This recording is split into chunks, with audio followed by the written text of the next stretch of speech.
¿Cómo van con el cuestionario? ¿Lo están haciendo? Sí, profe. Sí, Acuérdense profe. que eso lo vemos o lo tienen que tener para el próximo sábado, ¿sí? Yo ya lo tengo, profe. Ajá, bien. Eso lo hacemos un repaso para finalizar la unidad uno ese día. ¿Cómo, profe? Disculpe, no escuché. Ese cuestionario lo tienen que tener listo para el próximo sábado, que es cuando yo viajo. Ahí cerramos la unidad uno, y ¿cómo se llama? Eh, y ahí, y ahí continuamos con la unidad 2 y, y para que ya el otro fin de que yo viaje, ahí rinda, ¿sí?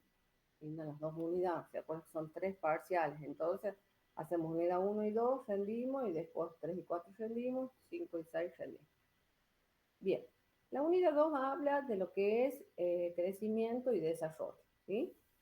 Del niño y el adolescente, ¿bien? ¿Se ve ahí la diapositiva? Sí, Sí, profe. profe. ¿No? Bien, en el crecimiento y desarrollo. El crecimiento y desarrollo, a lo que habitualmente nos referimos como una unidad, supone la suma de múltiples cambios que tienen lugar durante la vida de un individuo, ¿sí? Cuando vamos pasando, atravesando las edades, vamos creciendo en masa y eso va acompañado de un desarrollo. Ya lo vamos a ver qué quiere decir desarrollo, ¿sí? Eso es desde que nacemos hasta que morimos, ¿sí? La persona va pasando por diferentes momentos, tanto físicos como de habilidades y como de destrezas y como de conocimientos hasta que morimos. Eso no termina o sea, no es que se para, ¿sí? Eso hasta que nos morimos pasamos por todo ese proceso de cambio, ¿sí? Eh, Crecimiento, ¿qué quiere decir crecimiento? Crecimiento es el aumento del número y tamaño de las células a medida que se dividen y sintetizan nuevas proteínas. El resultado es un aumento del tamaño y el peso del conjunto o de alguna de sus partes, ¿sí? Entonces, nosotros el crecimiento siempre lo vamos a relacionar con lo que es la masa, con lo que es la talla del niño, ¿sí? Nosotros cuando hacemos el control en el niño, desde que nace, desde el recién nacido, ¿no? En el momento que nace, lo pesamos, ¿sí? Lo pesamos para saber cuánto pesa, ¿sí? Porque necesitamos saber, eso desde que está la panza también, ¿no? Dan un peso aproximado. Eh, Cuando nace, lo pesamos también, y para yo saber si aumenta de peso o no, si sus células se multiplican bien o no, debo pesarlo al niño, ¿sí? Como el procedimiento del peso en el niño o de cualquier persona, pero ya cuando son más grandecitos, es desnudo, chicas, ¿sí? Sin nada de ropa, sin nada de ropa. O una remerita muy pequeñita, pero en el bebé, sobre todo en el control que se hace a los 7 días desde que nace, es sin ropa, ¿sí? Porque ahí vamos a valorar nosotros, ¿para qué nos sirve pesar al niño? Ahí vamos a valorar si el niño se está alimentando bien. Siempre bajan un poco de peso cuando nacen con un cierto peso y después disminuyen un poquito, ¿sí? Porque se supone que el niño termina de eliminar todo lo que ha absorbido en el embarazo, ¿bien? Entonces, cuando el niño nace después de los 7 días, ya termina de eliminar eso, puede bajar unos gramos, pero no más, no mucho, ¿sí? Porque significa que no está alimentándose bien. Recuerden que en las primeras semanas de nacido es todo un proceso de que de estimulación para que el niño amamante, ¿sí? Para la lactancia. Entonces ahí, entre el aprendizaje de la madre, si es primeriza, y la falta o el poco estímulo estímulo que tenga el recién nacido para succión, ahí puede haber una alteración en la alimentación, ¿sí? Y eso lo vamos a ver reflejado ¿dónde? En el peso, ¿sí? Y a lo largo de todo el crecimiento de esta persona, de este niño, vamos a ver reflejado su salud, si es que no tiene alguna, que ya vamos a ver los factores que afectan este crecimiento y desarrollo, si no tiene alguna alteración. Porque puede tener miles de alteraciones, que lo vamos a ver cuando veamos patología, el por qué no aumenta de peso o por qué tiene mucho peso, ¿sí? Por ejemplo, ¿se acuerdan ustedes cuando vimos en materno los pesos, los niños que nacen con mucho peso? ¿Qué quiere decir? Hay veces que se da eso, profe, por ejemplo, en la diabetes, en los bebés, en las madres diabéticas, ¿puede ser? En la Exacto, diabetes gestacional puede ser, profe. exacto. Se da únicamente en la diabetes gestacional, ¿sí? ¿Por qué? Porque hay un mayor aumento en la diabética, en lo que es carbohidratos, ¿sí? Y eso le pasa al recién nacido, ahí le pasa al feto. Entonces va a ser un bebé macrosómico, o sea, un bebé grande, ¿bien? Que también tiene sus problemas, ¿sí? No es porque sea grande y gordito, es lindo y sanito, no, al contrario. Eh, Tienen muchos problemas porque a veces, no siempre por supuesto, nacen con hipoglucemia, les cuesta regular su glucemia durante la niñez o hacen una diabetes juvenil a largo plazo porque ya están con mucho peso desde que nacen. Entonces es difícil regularlo en lo largo de la niñez, ¿sí? En cuanto a la alimentación. Eso es primordial, la alimentación en esta etapa, ¿sí? Ustedes tuvieron nutrición ya, ¿no? ¿Ya vieron eso? ¿Ya vieron nutrición, digo? ¿Ya tuvieron? Sí, profe, en segundo año. ¿Vieron la nutrición en el niño, cosas así?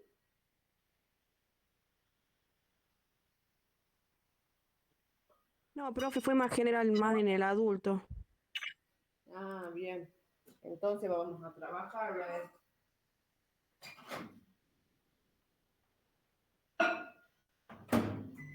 Porque es importante que ustedes sepan qué alimentos, qué no alimentos debe ingerir un niño, porque en la parte de APS ustedes a los padres deben tener esa información de decirle, mira, a esta edad el niño debe comer tal cosa, a esta edad el niño necesita comer tal otra, ¿sí? Por la necesidad que tiene, eh, los requerimientos que tiene nutricionales para su salud, ¿no? Del niño. Yo veo, por ejemplo, niños de 2 años que andan con la mamadera de mate cocido. ¿Qué les parece a ustedes eso? ¿Está bien? Está mal. No, está mal. Claro, ¿por qué? ¿Qué aporta el mate cocido? Ni agua, nada, ¿Ah? nada, porque es un agua sin Claro, ningún, es agua más, y azúcar, ningún es un nutriente. estimulante. El mate, la yerba mate, Claro. es un estimulante, ¿sí?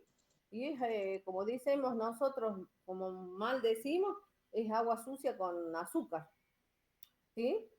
Y en esa etapa necesitan fruta, necesitan leche, ¿sí? O sea, necesitan otros nutrientes para su necesidad, ¿sí? Bien, entonces siempre la importancia, ¿no? Del crecimiento um, a medida de que van pasando las etapas, que ya las vamos a ir viendo cada etapa. Y así hasta la adolescencia. En la adolescencia también, la adolescencia es un momento muy importante del ser humano porque nos preparamos para ser adultos, ¿sí? Y recuerden que el crecimiento celular de masa se hace de forma progresiva, se estima hasta los 25 años. Igual que el crecimiento en talla se estima hasta los 25 años. Algunos libros dicen hasta los 30, pero más o menos es hasta los 25 años. A partir de ahí, la persona empieza a decrecer. ¿Qué quiere decir? que por el cambio de la postura de la columna, al encorvarse, uno no es que decrece, ¿no? Sino la postura hace que uno mida más. No sé si les ha pasado a las que son más grandecitas como yo, que póngale, a los 30 años medíamos, no sé, 1,60 y hoy nos vamos a medir y medimos no sé, 58. Y pasa por eso, ¿sí?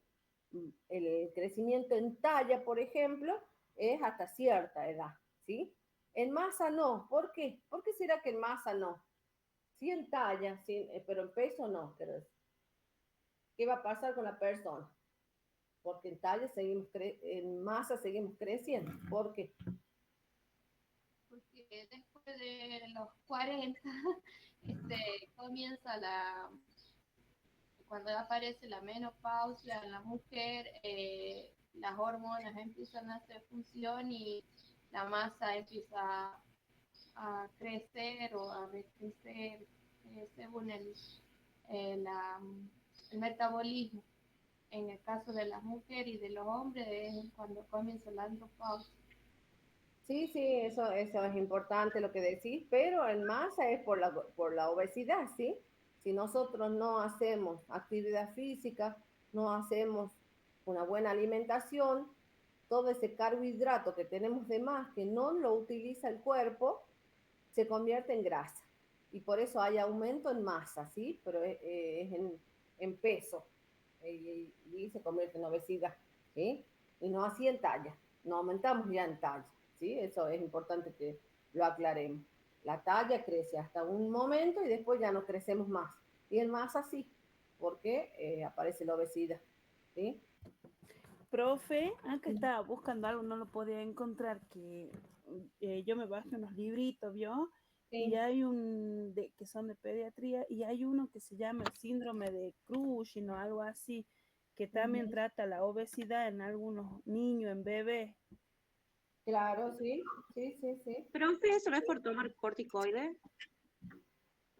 En los niños, sí, los niños que son con terapias de corticoides también aumentan de peso, ¿sí? Sí, sí, sí. Produce ese efecto de aumento en masa. Pero eso no quiere decir que estén sanos. El gordito lindo no es sano, ¿sí? Recuerden, el bebé gordito o el niño gordito, ¿sí? O sea, aumentado en masa, no es un bebé sano, ¿sí? Es un niño o un bebé malnutrido, que también se dice, vieron que está la desnutrición, cuando hay bajo de peso, también se dice desnutrido o malnutrido al niño obeso. ¿Por qué? Porque como hablábamos hace rato, nosotros que ya vimos diabetes, ese exceso de grasas y calorías que no lo ocupa el cuerpo se convierte en masa. Y en los niños aparece una enfermedad después de algunos muy chiquitos, o si no después de los 8 años, se llama la diabetes infantil, ¿sí?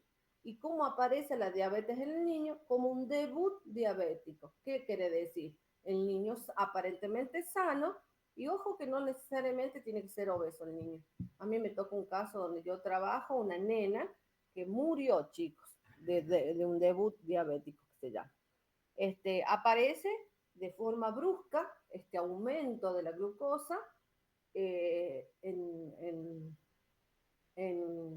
valores muy altos, y hacen acidosis metabólica y ahí se complica el cuadro, ¿sí?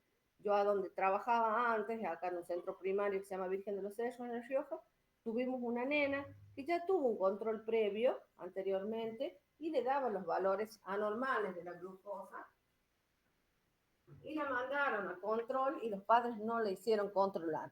Cuando hizo la próxima visita ya la hizo de forma grave, ¿sí?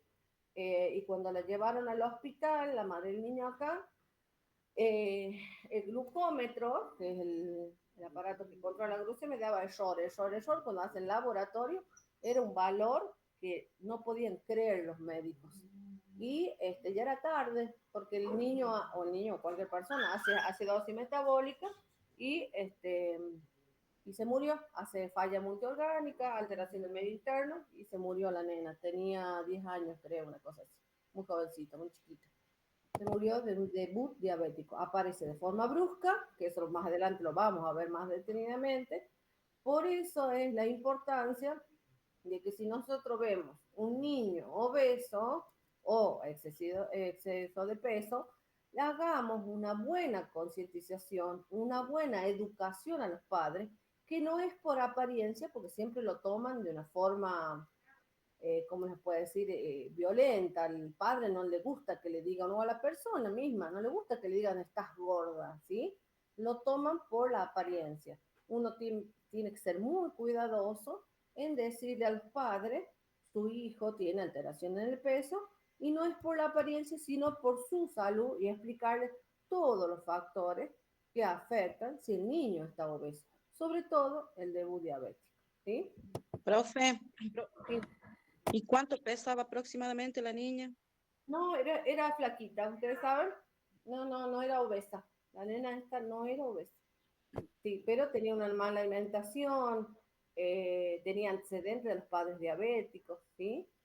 Profe, Entonces, la acetoacidosis es una de las complicaciones más graves, ¿no? Que tienen los claro, pacientes diabéticos. Es cuando exacto, o sea, cuando se empiezan a ocupar las grasas en vez de la glucemia para generar la energía o algo así, ¿eh? Y es que la sangre se vuelve ácida y eso afecta a la mayoría de los órganos y ya ahí es claro, se cuando empiezan afecta a el medio funcionar más. interno y sobre todo afecta la parte de la respiración, ¿sí? Claro, que empiezan a funcionar más, es como que se Exacto. produce una sepsis, ¿no? En todo el cuerpo, en todos los Claro, órganos. exacto, y empieza la falla multiorgánica, la respiración, los riñones sobre todo, y bueno, al último el corazón. Pero hacen la cetoacidosis, que es una de las complicaciones más graves de la diabetes y de los picos estos de azúcar, y si no es atendido a tiempo, se muere, o hay veces que no hay forma de salvar. Entonces ahí está, es muy importante nosotros el saber cuando está bajo de peso y cuando está aumento de peso, es como nosotros nos dirigimos a los tutores o a los cuidadores. Recuerden que ahora, se acuerdan que hablábamos en la primera clase, ahora no solo trabajo con el niño, a mí no me vale de nada que yo le diga al niño, mira, tenés que... No, el niño no entiende, ¿sí? No tiene la suficiente madurez de razón para entender que debe comer. Él va a comer lo que el padre le da, ¿sí? Entonces, ¿con quién yo debo trabajar este tema? Con el padre o cuidador, ¿sí? O la niñera, el que esté a cargo del niño, ¿sí? Más horas posible. Porque muchas veces la gente carece de información, hasta uno mismo, chicos. Yo qué le doy a mi hija cuando va a la escuela de desayuno, no le hago revuelto con huevos, ¿sí? Uno inconscientemente tiene un hábito o tiene una cultura que no nos ponemos realmente a decir, el desayuno de mi hijo es apropiado, estoy dando los requerimientos. En otros países sí, ustedes vieron que en otros países se toman demasiado tiempo para desayunar. Es más, en otros países las escuelas no entran a las 8 de la mañana, ¿sí? Entonces, este, ellos el desayuno es la comida más importante que tienen. Vieron que en otros países comen como desayuno, o sea, comida. En cambio nosotros es un desayuno más panificado que otras cosas, ¿o no?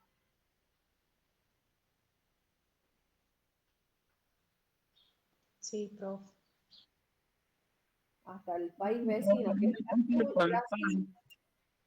Sí, Brasil tiene otro tipo de cultura en la alimentación. Ellos incorporan mucha fruta en el desayuno, mucha proteína, ¿sí?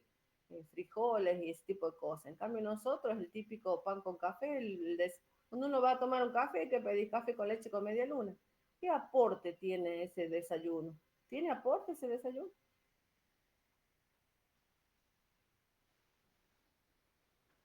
Grasas nomás. Exacto, gracias nomás, carbohidratos, no me aportan nada, nada, nada. Incluso si yo pido un jugo de naranja, tampoco me está aportando, porque el jugo naranja en el desayuno solo me aumenta la glucosa, ¿sí? No me aporta el cítrico, porque va acompañado de la harina. Siempre, no sé si lo han visto así en nutrición, los alimentos se potencian o se debilitan según cómo van acompañados, ¿sí? eh, hay muchos alimentos que para absorberse necesitan de otro alimento. Solo no se absorbe, ¿sí? ¿No les ha pasado alguna vez que ustedes han tomado hierro en comprimido y todo se va por la materia fecal? ¿No es absorbido? ¿Les ha Sí, pasado? profe. Todas embarazadas, Sí, ¿sí? en el embarazo. Exacto, el color de la materia fecal cambia, ¿sí? Porque ese hierro no ha sido absorbido por la sangre, sino se eliminó. Acuérdense que la materia fecal es un desecho, ¿sí?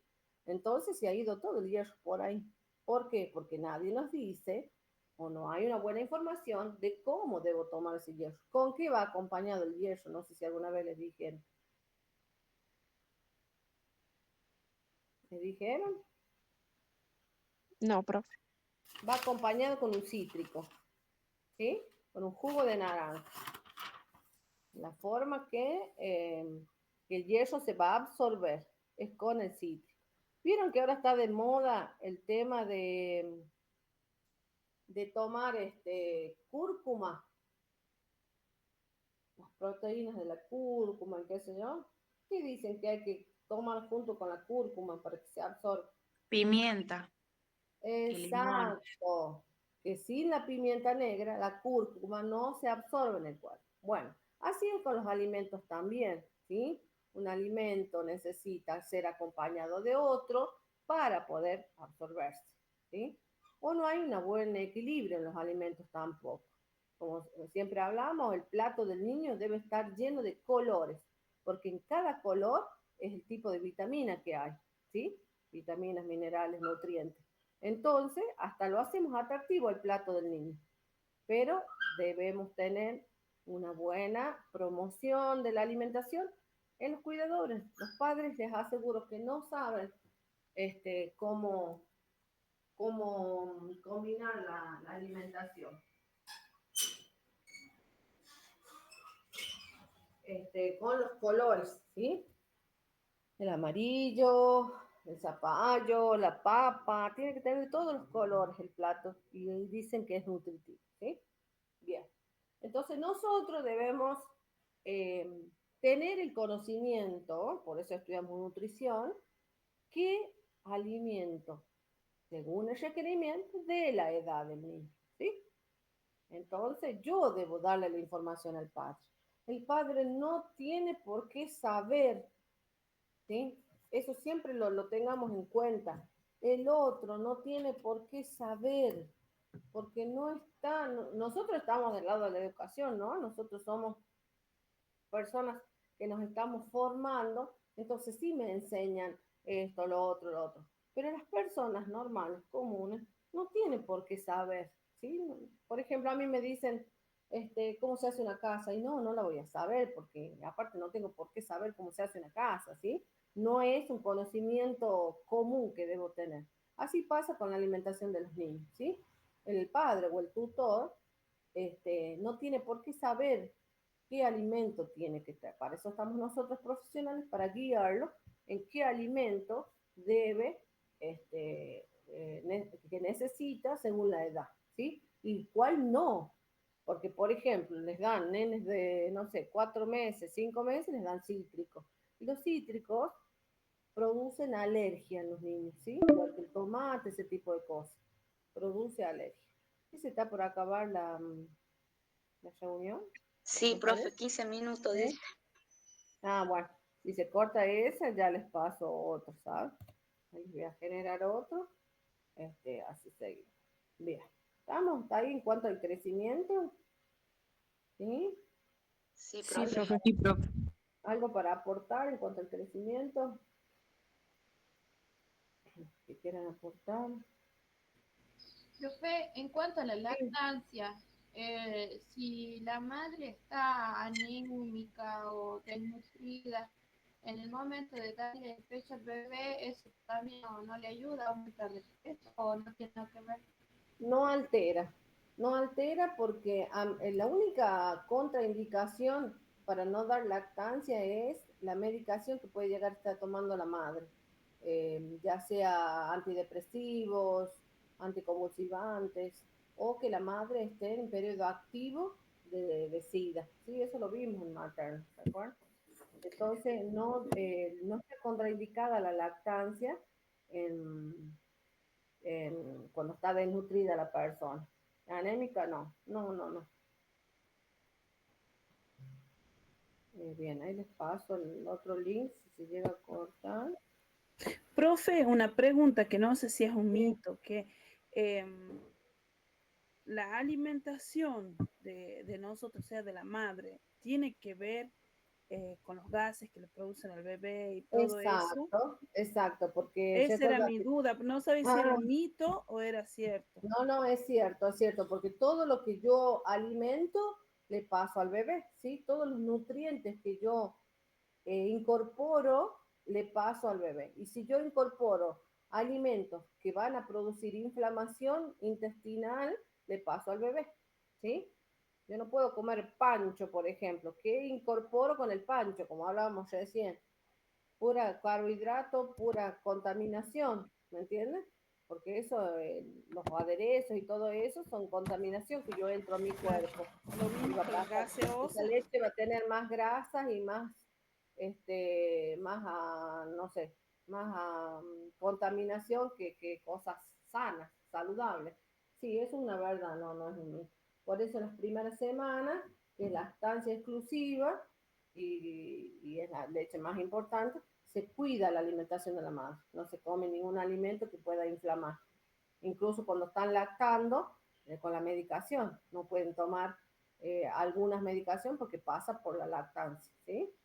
Igual que los anticonceptivos. Vieron que hay anticonceptivos exclusivos para la lactancia porque pasa por la leche, ¿sí? Listo. Que Bien. es el Ahora, anticonceptivo, es que se coloca cada 3 meses. claro, viene inyectable y viene comprimido también, ¿sí? Bien, ahora pasamos a lo que es el desarrollo. El desarrollo es el cambio y expansión, es un cambio y expansión gradual. Paso de fases menos complejas a más complejas. Es la aparición y ampliación de las capacidades del individuo gracias al crecimiento, la maduración y el aprendizaje. El desarrollo, que vamos a ver lo que es maduración, el desarrollo va a tener que ver con las habilidades que va a tener el bebé, el niño, en cuanto a su crecimiento. Va acompañado del crecimiento. Y ahí vamos a ver más adelante una parte. Por ejemplo, el niño, el bebé, a los 6 meses, el niño debe sentarse, ¿sí? Ya debe empezar a sentarse. El niño a los 3 meses ya debe levantar la cabeza, ¿sí? Son las habilidades que aparecen y los reflejos y todo eso que aparecen en el cuerpo del niño que debe hacerlo a determinada edad, ¿sí? Eso nosotros lo vamos a valorar cuando hacemos la atención del peso y la talla en el niño. Por eso, en ese acto tan simple de pesar y medir el niño, nosotros lo observamos. Si el niño tiene, por decirle, 8 meses y ni siquiera puede sostener su cabeza, quiere decir que algo está pasando, ¿sí? Recuerden que el niño no habla. El niño, ¿cuál es su forma de expresarse? A través del llanto y de sus habilidades, ¿sí? O de sus capacidades que van apareciendo a lo largo de su crecimiento. O sea, en los primeros 2 años de vida son lo más importante. ¿Qué serían las habilidades motoras, no, profe? Motoras, sí, motoras de lenguaje, las sociales, que enseguida las vemos, todas esas. Por ejemplo, un niño con autismo, ¿cuándo nos damos cuenta que tiene autismo? No sé si alguien tiene algún bebé con autismo o algún niño con autismo. Por ejemplo, damos un ejemplo. A mí me pasó con mi hermano, profe, de que nos dimos cuenta cuando empezó como a tener conductas como con gritos, todo lo exaltaba. Y fuimos a consultar con el neurólogo y era autismo. Exacto. Por ejemplo, el niño cuando tiene que conectar socialmente, cuando te mira, cuando responde a una sonrisa o responde al llanto, en los niños con autismo no pasa eso, ¿sí? El niño no va a conectar, que le llamamos nosotros, no te va a mirar a los ojos, ¿sí? va a mirar lejos, o vos lo hablas y no te va a o sea, no responde, por supuesto, con la sonrisa o el llanto, no va a responder, ¿sí? Vos le vas a nombrar por su nombre y él no va a reconocer que él se llama así y te va a devolver, como decimos, el niño cómo te devuelve, o cuando uno se acerca a un niño, ¿vieron que eso es algo clásico? El niño o llora o se ríe. Cuando le decimos, ay, qué lindo el bebé y qué sé yo, eso es el estímulo social, ¿no? Yo le genero un estímulo al niño diciendo eso, ay, qué lindo el bebé y qué sé yo. El niño debe responderme, como decíamos, con una sonrisa o un llanto porque va a desconocer la persona. Y si no responde a ese estímulo, quiere decir que estamos bajo un problema, ¿sí?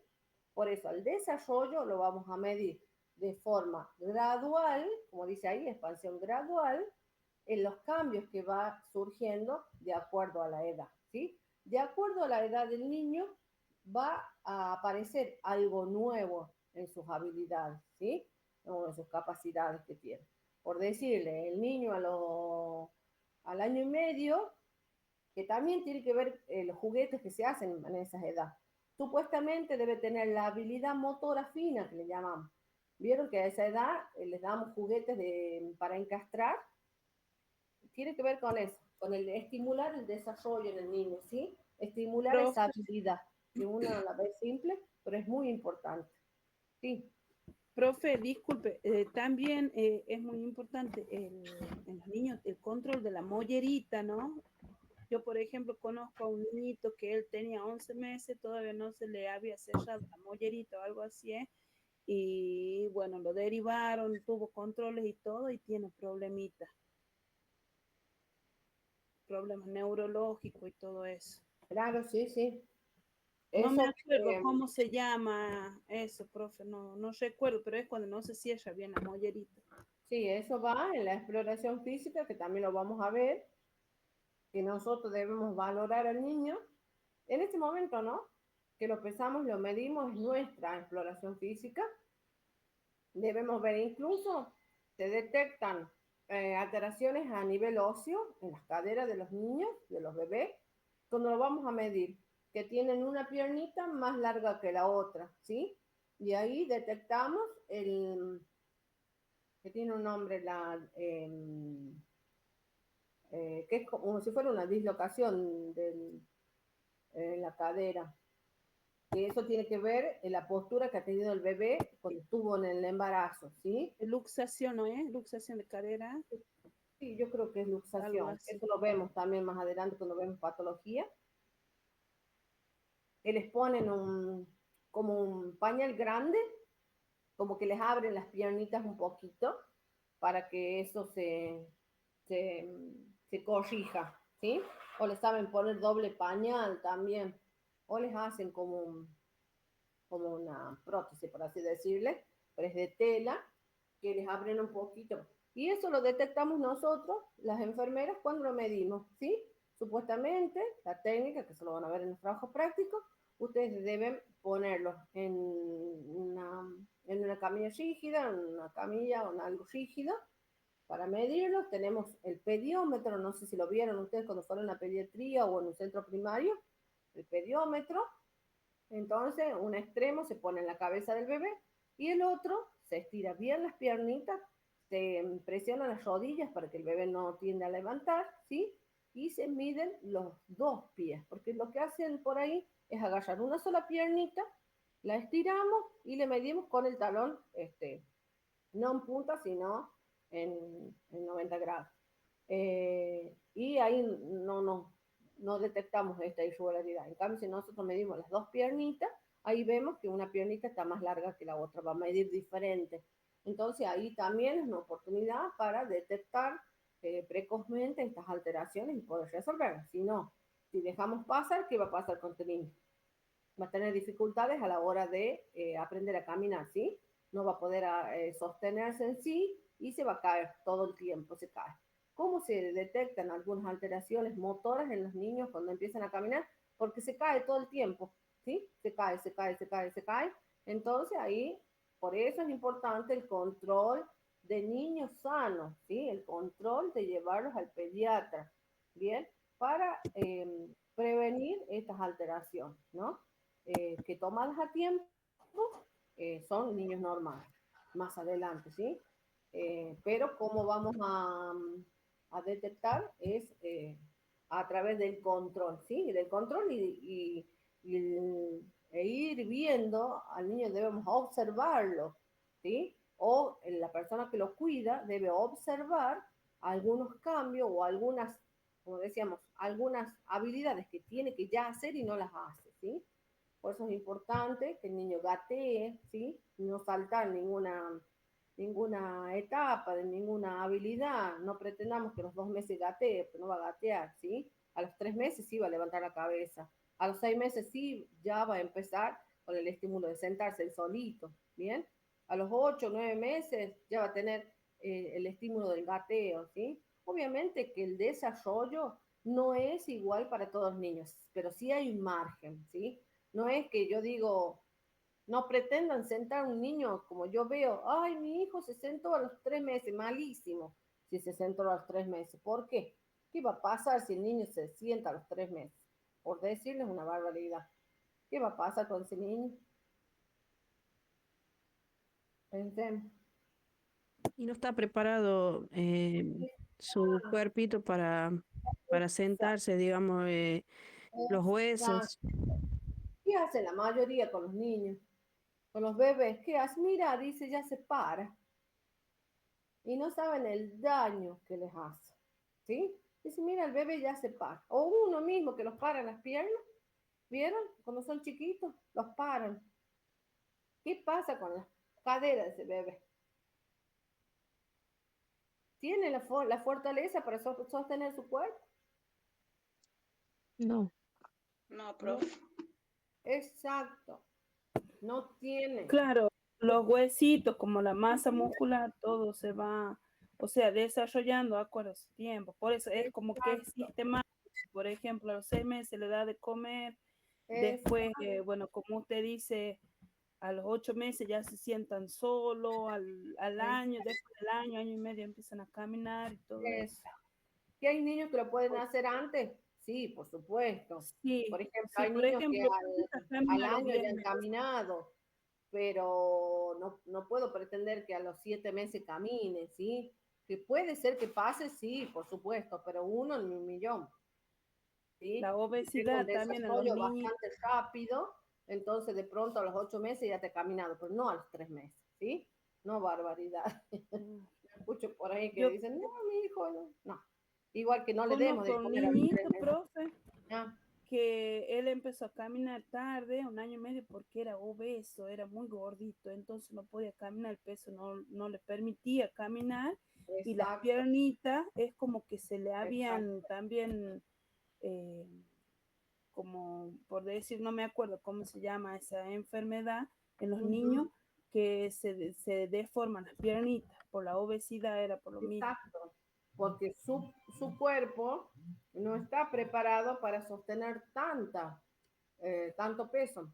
Recuerden que los niños, los huesos en los primeros años de vida son cartílagos, ¿sí? No están. Profe, ya termina la clase.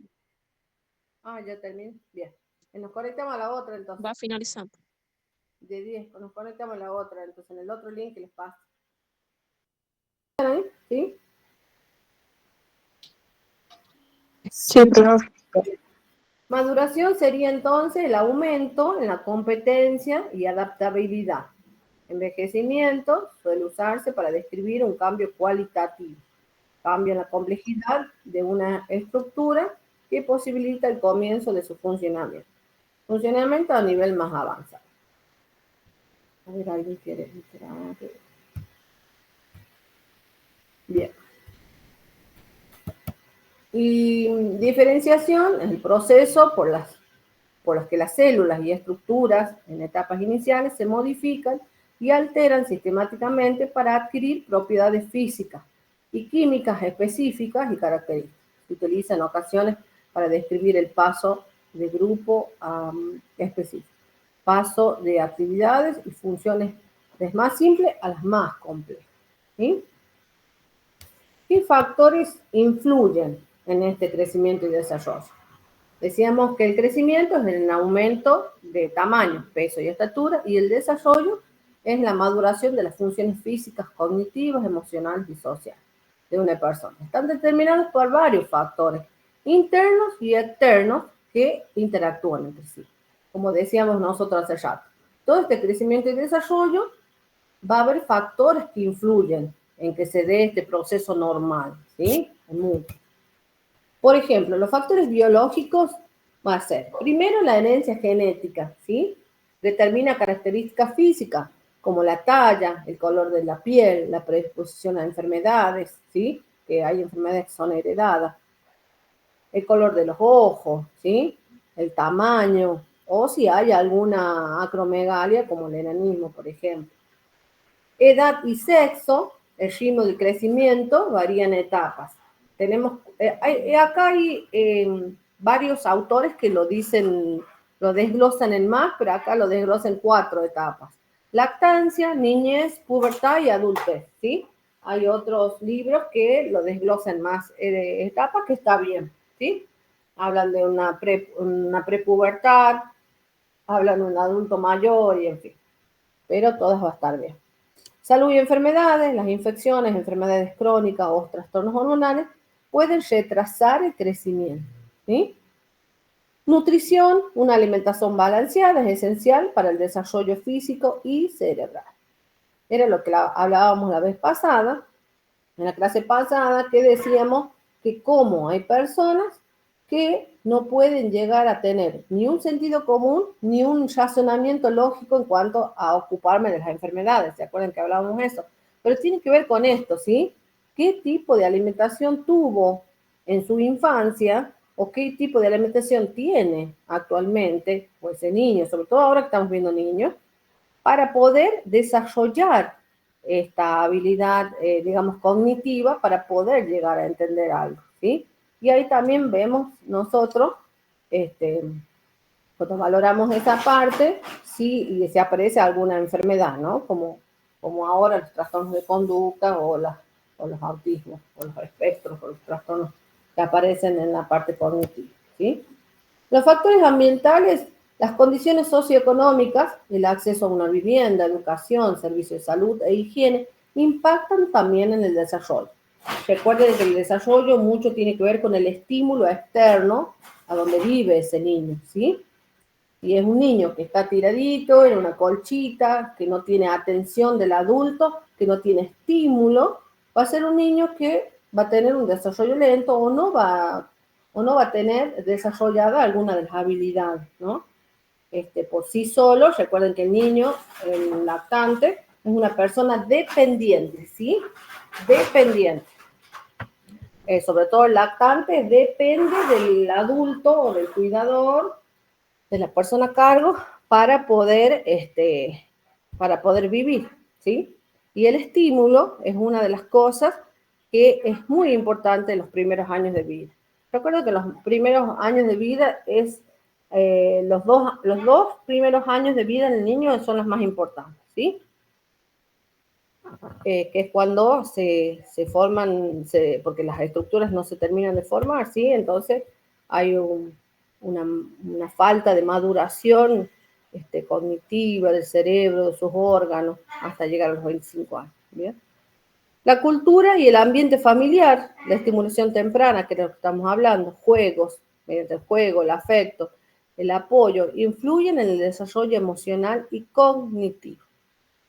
Por ejemplo, yo tuve una urgencia, antes de ayer creo que fue, una nena de 14 años que está en una edad, ¿no?, de adolescencia, dolor de pecho, taquicardia, 250 de frecuencia cardíaca. Entonces yo abordo, cuando entró mi turno ya estaba la chica, y lo tomaban como cardíaco, ¿sí? Obviamente canalizada, llamaron al 107, la emergencia, estaban para llevar. Cuando yo la abordo, empiezo a hacer mi anamnesis, más allá que ya estaba esperando la ambulancia nada más, y la nena tenía todo un factor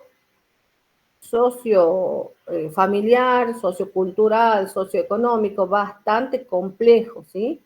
Era una nena que su mamá la abandonó en época de pandemia, quedó a cargo de su papá y su abuela, una abuela y un papá violento, ¿sí? Falta de alimentación, porque ella contaba que por las tardes, noches se queda con la abuela y en la abuela no comen, porque no tienen, solo toman mate cocido a la tarde, ¿sí? Entonces, la nena ya hizo este mismo cuadro a los 10 años, nos contaba ella misma, que a los 10 años ya le había pasado esto.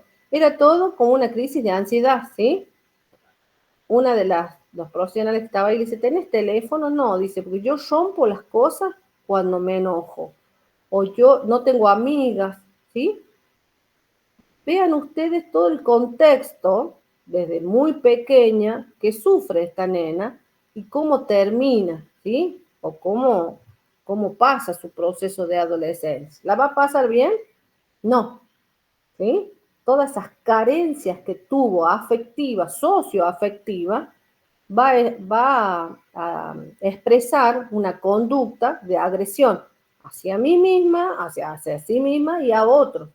Y cómo ella dice, acá estoy, cómo ella se hace ver que necesita atención, a través de la somatización, ¿sí? Porque si no hay una patología de base cardíaca, es muy difícil que un adolescente sufra de una afección cardíaca. No sé si me hago entender. Es diferente el adulto que nació sano, sin ninguna patología cardíaca, pero es hipertenso, come mal, es obeso, es diabético, entonces su corazón se va deteriorando de tal manera que hacen cardiopatía. ¿Se entiende la diferencia? Sí, profe. ¿Cómo afecta la parte sociocultural, ambiental, familiar a este crecimiento y desarrollo? ¿Sí? Por ejemplo, esta adolescente cuando más necesita nutrientes, porque está en desarrollo, está en pleno desarrollo, está en pleno crecimiento, ¿no? Y adaptación de su cuerpo a las hormonas, el cambio hormonal, hay carencia, ¿sí? Y se lo notaba en el pelo, era un pelo seco, un pelo quebradizo, era un pelo como cortajeado, ¿sí? Su aspecto de la piel era seco, ¿sí? Sus mucosas también eran secas, que no se alimentan, no tienen nutrientes, y más allá de la parte afectiva, ¿sí? Te doy ejemplos a modo de poder entender estos factores, cómo afectan a este crecimiento y desarrollo. ¿Sí? Educación favorece el desarrollo intelectual, social y de habilidades. Medio ambiente físico, el clima, la contaminación, la exposición al sol o de toxinas pueden influir en este crecimiento y desarrollo. Por ejemplo, las personas que viven en un barrio o en las cercanías de lo que es, ¿cómo se llama? De las fábricas, del parque industrial. ¿Está bien que vivan en esa zona? ¿Qué piensan ustedes? ¿Afecta el crecimiento y el desarrollo? Sí, profe, afecta. Afecta. ¿Por qué? Porque el ambiente, o sea, la contaminación en el aire por todas las toxinas que largan las fábricas, según la que esté, afecta a lo que respira el niño, ¿sí? Va a tener menos cantidad de oxígeno ese aire que respira, ¿sí? Y recuerden que por respiración ingresa el oxígeno para oxigenar las células. Entonces, al no haber una buena oxigenación en las células, no va a poder haber un buen crecimiento de células. En cuanto a las napas, todos esos desechos que tiran ellos, más allá que supuestamente los encausan en un tubo y va a un lugar, las napas de agua también están contaminadas, ¿sí? Y así, si viven cerca de un basural, si viven cerca de donde queman los ladrillos, ¿cómo se llama? No sé si nadie me va a estar. Tiene un nombre eso, donde queman Sí, los profe, ladrillos. hay uno, pero está lejos. Ajá, Nomás porque ahí hubo cerca. una ley que tiene, ¿cómo se llaman? Tiene un nombre, donde queman los ladrillos. Una ley, ¿cómo? Tabiques nos les dice. Tabique, exacto. Hay una ley que prohíbe que los tabiques estén cerca, porque lo que elimina que cocinan los ladrillos es tóxico, produce cáncer de pulmón, es muy tóxico. Entonces, todo eso se ligamentó, ¿sí? Afecta. Entonces, ¿cómo vemos nosotros? Cómo afecta, como multifactores afectan este crecimiento y desarrollo. ¿Bien? Igual que si viven en un basural, los niños están con diarrea, vómitos, por más que el niño no vaya al basural, pero tienen el perrito que va y come la basura y viene el perrito, le da beso en la boca al niño, es como una cadena, ¿sí? De cómo entra la contaminación en el niño. No necesariamente el niño tiene que ir a basura, sino el basural viene al niño a través de los roedores, a través del perrito, del gatito, ¿me entienden? Todo eso va a afectar de una u otra manera al crecimiento y desarrollo. No es lo mismo un niño con un estímulo permanente de la persona que lo cuida, porque salimos del papá y mamá que cuida al niño, ¿sí? No, acá hablamos de personas cuidadoras, ¿sí? Ya sea mamá, papá, abuelo, tía, guardería, casa, hogar, ¿sí? En este sentido no nos encasillamos, mamá y papá cuida al hijo, sino hay un amplio abanico de quienes están a cargo de estas personitas, ¿sí? Los bebés, los niños, los adolescentes. Bien, bien, tenemos factores psicológicos y sociales, afecto y vínculos emocionales, el apego seguro y el amor de los cuidadores estimulan el desarrollo integral, ¿sí? Estimulación temprana, experiencias, juegos, aprendizaje favorecen el desarrollo del lenguaje, motricidad y pensamiento. Por eso observamos, como hablamos hace rato, cada juego, vieron que tiene una edad, vieron que la caja viene, te dice de 2 a 3 años, de 0 a 6 meses, de 6 meses a 1 año, de 3 a 4 años, porque se supone que estas empresas de los juguetes estudian la parte, ¿no?, del desarrollo y de la conducta, de las emociones de los niños, y que sirven de estímulo. Vieron que hay juguetes que tienen sonido, hay juguetes que hablan, hay juguetes que es para encastrar, ¿sí?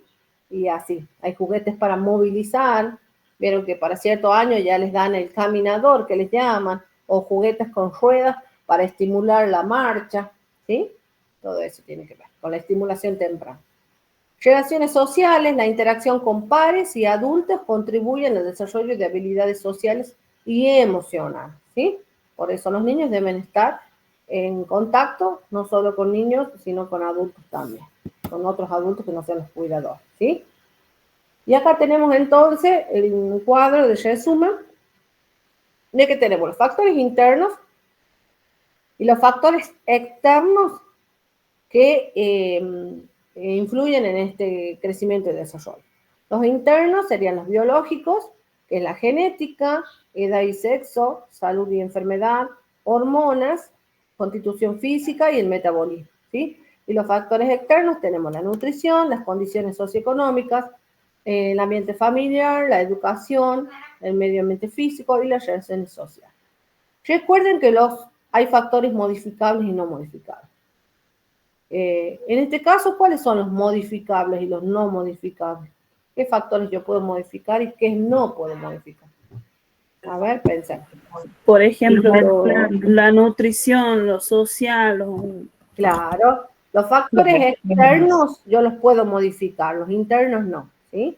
Los externos son los modificables, los factores que yo puedo modificar y va a ser mi tarea como enfermera, valorar en qué factores influyen en el crecimiento y desarrollo de ese niño al que yo tengo contacto.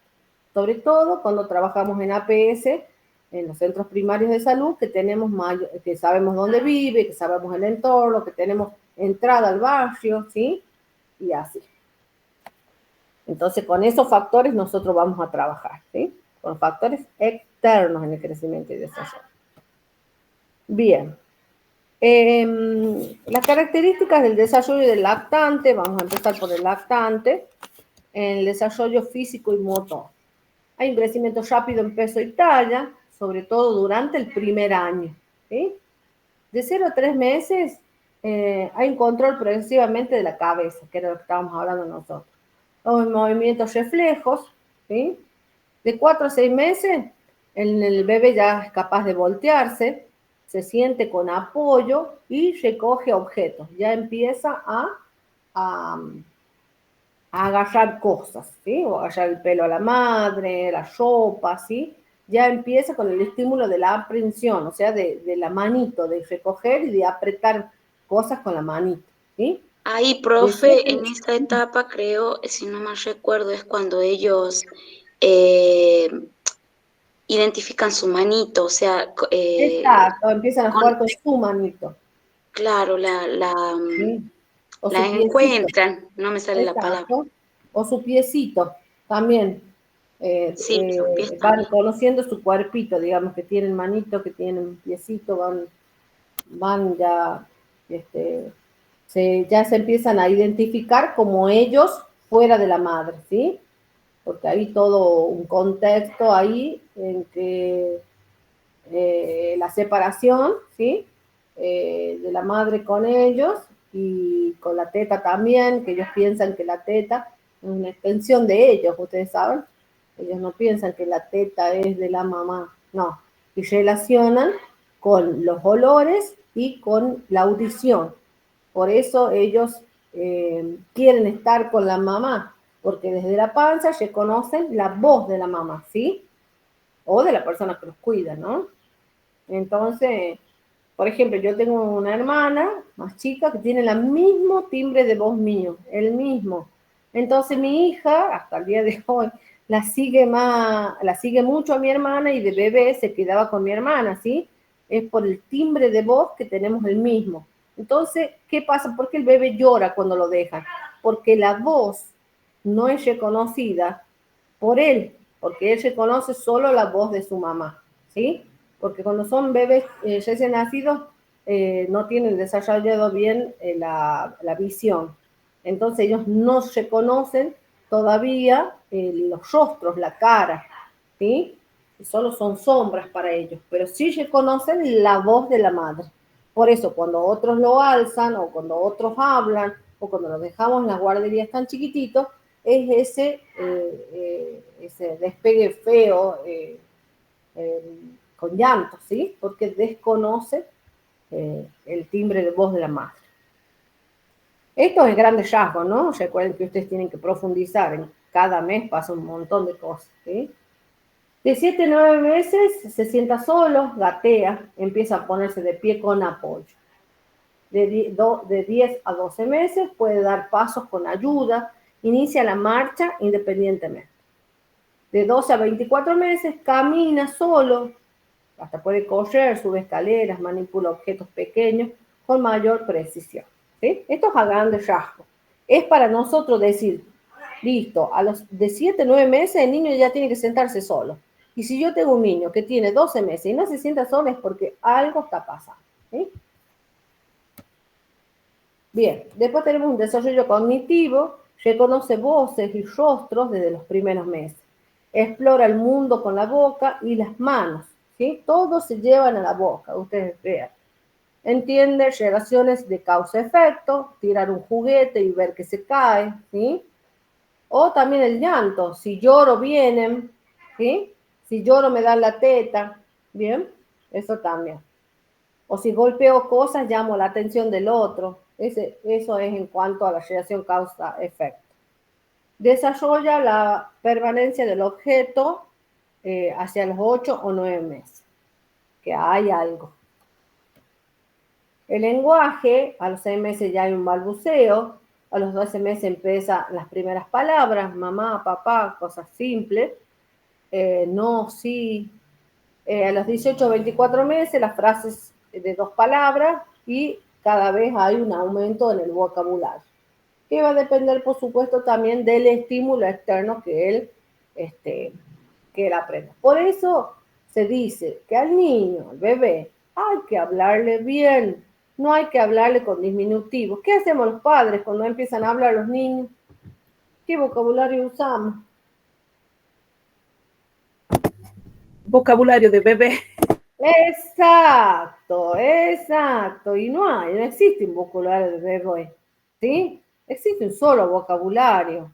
Si O yo sea, le nombrarle, disculpe, profe, o digo, sea, nombrarle bien las cosas por su nombre. Por ejemplo, cuando exacto, ellos piden agua, el bebé dice agua y nosotros decimos agua. No, le tenemos que decir agua. agua, exacto. Porque así nosotros, con ese estímulo que le estamos dando mal, vamos a disminuir el estímulo en otras cosas, en la pronunciación, ¿sí? Porque después van a ser niños que no pueden pronunciar la R, que no pueden pronunciar la B, porque el estímulo de chiquito fue así, la mema, le dicen la mema, a la mamadera, y no es mamadera, entonces yo lo voy a estimular al nene, que sí, primero va a decir mema, y después va a decir mamá, y después va a decir mamadera, o sea, según su desarrollo cognitivo, va a ir, su vocabulario va a ir introduciendo y su boca, su lengua, va a ir desarrollándose de la manera que él pueda tener una buena eh, pronunciación de las palabras, pero si nosotros, si tiene un estímulo correcto, pero si yo le digo mema, el nene va a ser mema hasta que tenga 5 años. ¿Qué pasa? Anda buscando la mema. ¿Y qué es la mema? O sea, la mamadera, decirle mamadera, ¿entiendes? Según el estímulo que uno les da, va a ser el crecimiento del niño, ¿sí? Si yo le alcanzo todo, ¿qué voy a lograr? Vieron que hay etapas donde el niño empieza a agarrar sus cosas, pero si yo ahí no me le alcanzo, no dejo que el niño vaya al objeto, ¿qué voy a disminuir ahí? El grado de dependencia del niño. El grado de O sea, dependencia. claro, va a ser un niño dependiente de nosotros, no Y le voy a va. estar frustrando esa parte donde el niño, en parte de su desarrollo, ¿no? Necesita él ir al objeto. Y eso hace a la marcha, a cuando cuando empiezan a gatear o cuando empiezan a caminar. Vieron que nosotros por ahí los estimulamos para que caminen. Cuando les ponemos un juguete lejos, y dice, vení, acá está el juguete. La estamos estimulando. Pero si yo le llevo el juguete, así nunca el niño va a tener el estímulo de caminar o de la marcha. Dicen, ay, es vago porque uno no le da el estímulo, ¿sí? Recuerden que el niño no es por sí, el niño depende del adulto.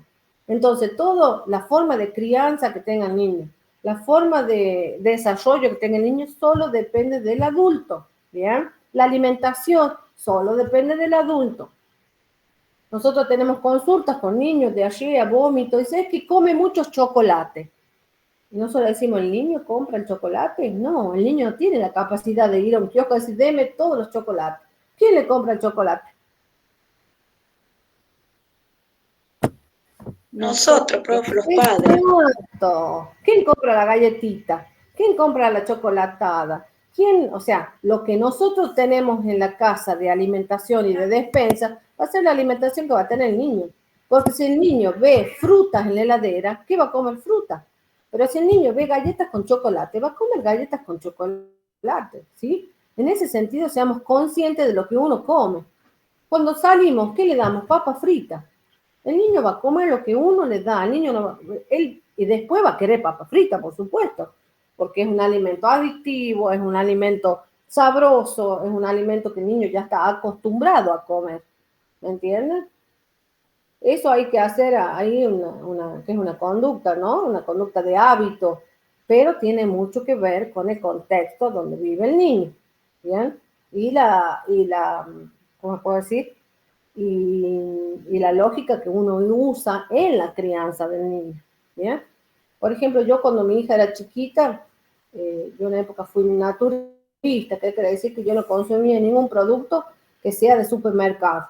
Entonces mi niña hoy por hoy te come ensaladas con ajo, y ustedes vieron que a los niños no les gusta el ajo, pero mi hija está desde chiquita acostumbrada así.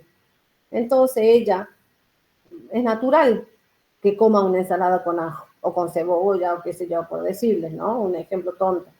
Pero mi hija no come pancho, porque yo nunca le di pancho, ¿me entiendes? Y ella no le llama la atención el pancho, y no va a comer pancho porque no está acostumbrada, no es su alimento habitual en su comida diaria.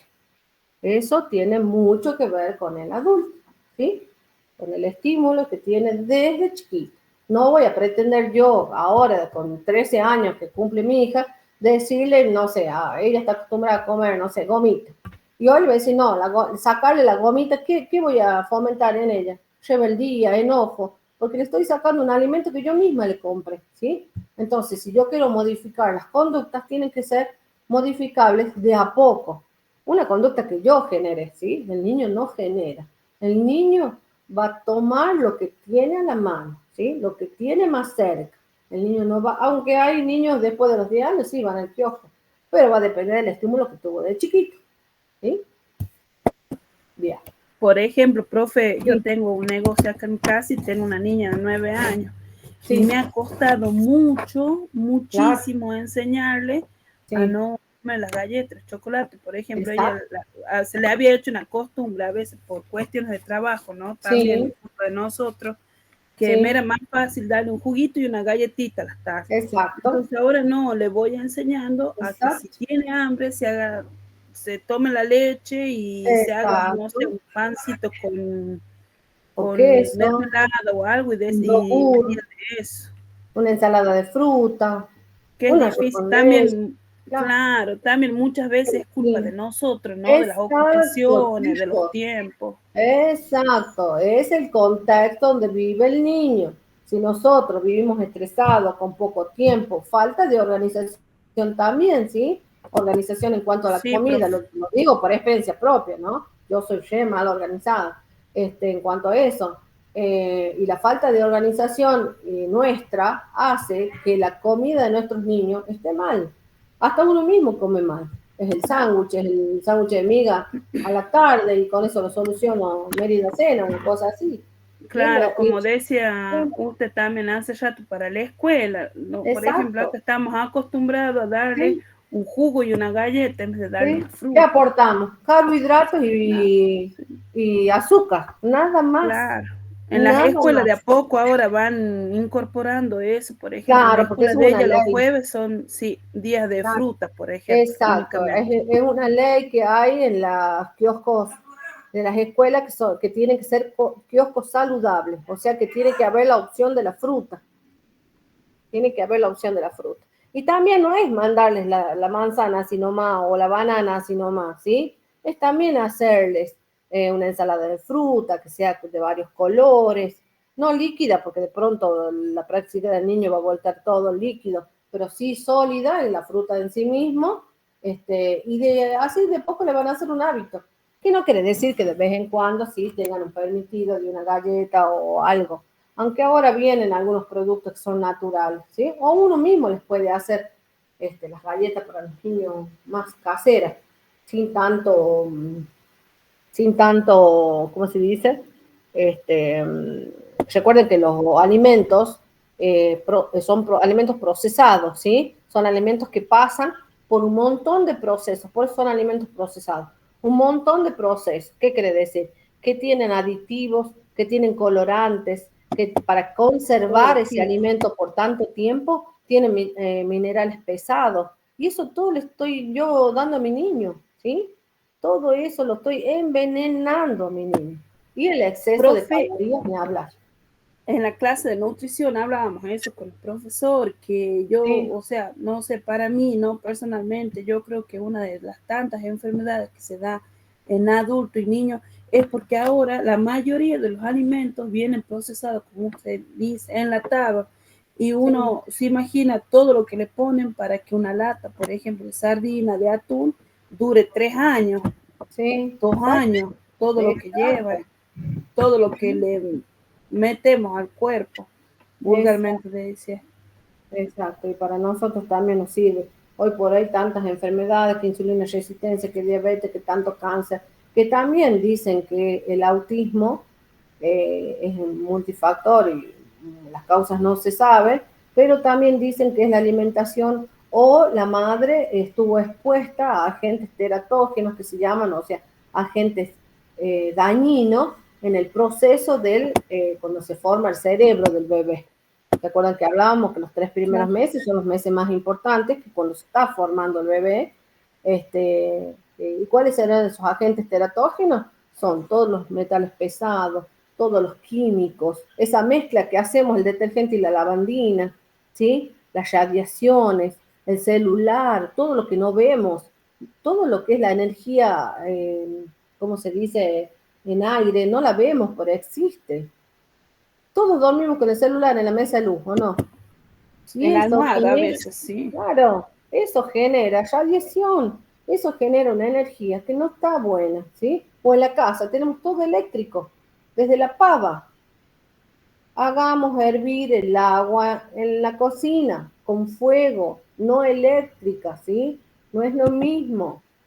Cocinemos, calentemos con fuego, no con microondas. No ¿Qué hace la mayoría de la gente con los microondas? Pone plástico en un microondas. El plástico caliente emana un tóxico, que eso se va a la comida, ¿sí? Y esa comida me la como, entra al cuerpo y ya me entró algo tóxico, que no genera tal vez manifestaciones en el momento, pero sí a largo plazo. No, el tema de la alimentación es... No, la gente de campo vive años, vive hasta 100, 110 años. Pero porque no tiene la gente de microondas, no antes, tiene pava sí. eléctrica, claro. La pava eléctrica dicen que es malísimo, chicos, malísimo. Porque ¿cómo calienta el agua? Ustedes díganme. Por medio de un estímulo eléctrico, ¿sí? Es un estímulo eléctrico, no es fuego. Así que eso influye un montón. Bien. Tenemos el desarrollo social y emocional. Establece vínculos afectivos y de apego a los cuidadores, con los cuidadores. Sonríe socialmente hacia los 2 meses. Manifiesta ansiedad ante extraños de 8 o 9 meses. Imita gestos y conductas de adultos, ¿sí? Juega de forma paralela a otros niños o con la interacción indirecta. Él juega separado, pero los niños están allá, es un estímulo y de a poco quiere integrarse. Expresa emociones básicas como alegría, enojo, miedo y cariño. Sí o sí debe haber estos, ¿no? Y si no expresa nada es porque algo pasa. Bien, acá hay un cuadro. Sí. Y con respecto también a los apegos, ahí en esa etapa también tienen un apego hacia un juguete, hacia una bolsita, una toallita. Son los objetos de transición que se llaman. Recuerden que de pasar de una etapa a otra hay un cambio y todo cambio supone una crisis, ¿sí? Que eso lo vimos en salud mental. Es el cambio, es el dejar una forma de ser para pasar a otra. Entonces, en ese cambio ellos necesitan un objeto de transición, que puede ser un juguete, una mantita, un pañuelito, una sopita, o el chupete, la mamadera, todos son objetos de apego, objetos de transición, también se llama. Acá en este cuadro sintetizamos un poco lo que estábamos hablando, que la edad del niño, desarrollo físico-motor, desarrollo cognitivo y desarrollo social y emocional. Es lo que más o menos el niño debe hacer según los meses que tiene, según la edad que tiene, ¿sí? Esta, recuerda que es la etapa del lactante, ¿bien? Hasta el año de vida. Y después ya vamos a seguir por las otras etapas. Pero más o menos el niño debe hacer estas cosas. ¿Puede hacerlas antes? Sí. ¿Puede hacerlas después? Sí. Pero no con un margen muy grande de lo que hablábamos hace rato. Yo no puedo pretender que un bebé de 6 meses camine, ¿sí? Porque no está ni su crecimiento en masa, no está preparado, ni su desarrollo intelectual en habilidades o capacidades tampoco. Puede estar estimulado, sobreestimulado también, que eso es malo. Sobreestimular al niño también es malo, ¿sí? Porque le causa frustración, sobre todo cuando el niño es más grandecito. Sobreestimulamos a nuestros hijos. Nosotros queremos que nuestros hijos sean perfectos y no. Debemos nosotros bajarnos a la edad intelectual del niño, ¿sí?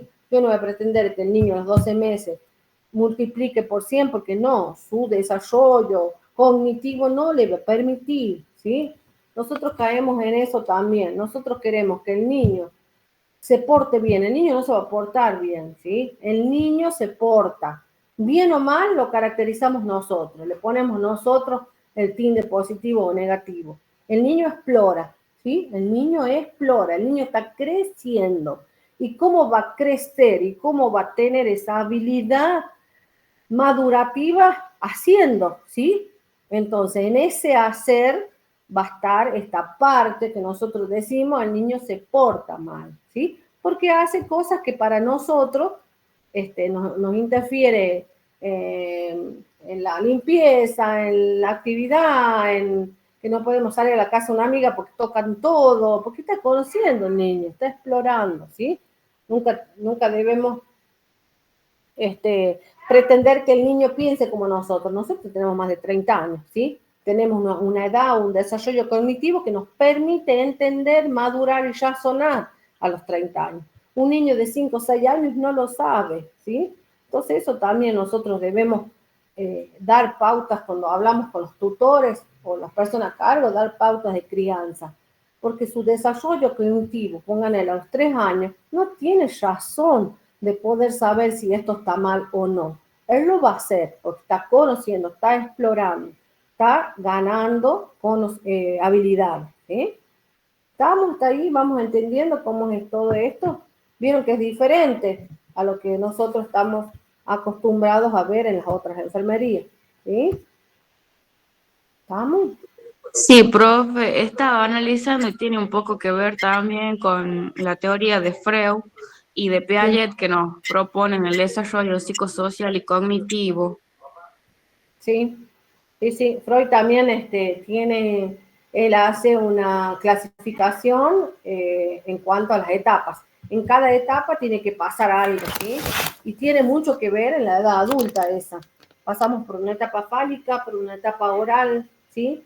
Y tiene mucho que ver si esa etapa fue resuelta bien, fue aceptada, y es la conducta que vamos a tener de adulto, ¿sí? También tiene que ver con el tema, por ejemplo, del cigarrillo.